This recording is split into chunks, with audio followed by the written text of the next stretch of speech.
What was once deemed one of the largest malls in America is going through some changes and getting a major facelift. Reporter Julia Chan is on location to find out how the mall is working towards creating a better shopping experience.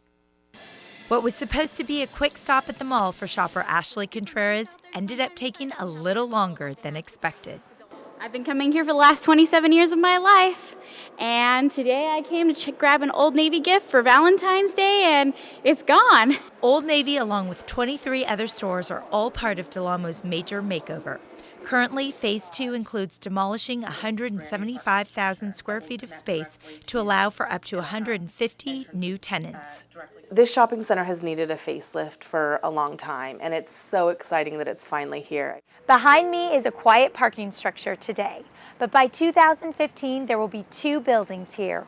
One will be a new parking structure for 1,900 cars, and the other will be home to Nordstrom, a 138,000 square foot, 2-story building.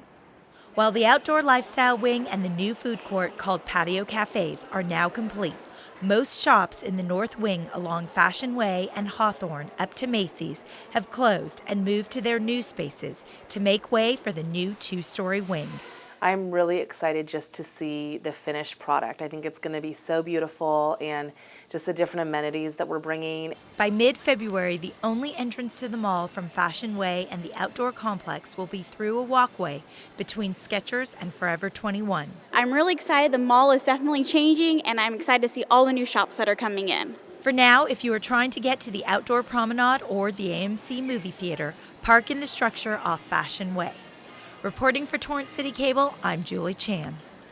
Thanks, Julie. Simon Properties took over Del Amo Mall in 2010. Since then, the company has been working toward their $200 million multi-year remodel. You can get information on the project by visiting facebook.com/Del Amo Fashion Center. Toyota recently celebrated a partnership with North High School by donating